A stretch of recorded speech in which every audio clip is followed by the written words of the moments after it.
आपण the wild boar and the fox हा जो पाठ आहे याची माहिती मिळवणार आहोत. द वाईल्ड म्हणजे जंगली रानडुक्कर अँड द फॉक्स म्हणजे कोल्हा. असा या दोन जंगली प्राण्यांची गोष्ट इथे आपल्याला बघायची आहे. तर यामध्ये आपल्याला शैक्षणिक साहित्याचा वापर जर करायचा म्हटला तर वाईल्ड ॲनिमल, वाईल्ड म्हणजे जंगली.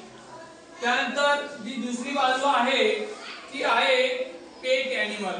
कोणती बाजू आहे? पेट ॲनिमल. पेट ॲनिमल म्हणजे पाळीव प्राणी. आता याच्यामध्ये जर म्हटलं तर एका बाजूने आहे पेट ॲनिमल, दुसऱ्या बाजूने म्हटलं तर वाईल्ड ॲनिमल. आता वाईल्ड ॲनिमल जर म्हटलं तर ते आहे वोल्फ. काय आहे? वोल्फ म्हणजे लांडगा हा वाईल्ड ॲनिमल मध्ये मोडतो.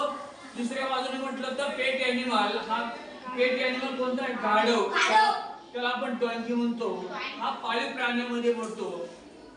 इथं दुसरं उदाहरण म्हटलं तर वाईल्ड ॲनिमल मध्ये म्हटलं तर जिराफ म्हटलेले, जिराफ. दुसरी बाजू म्हटलं तर पेट ॲनिमल इथं म्हटलेले कॅट, मांजर. काय आहे?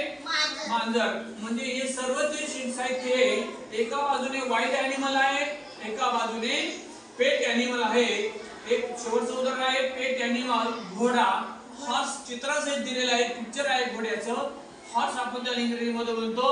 दुसऱ्या बाजूला म्हटलं पेट ॲनिमल आहे अस्वल, बियर, हा पेट ॲनिमल मध्ये मोडतो. तर अशा पद्धतीने आपण एक मिनिट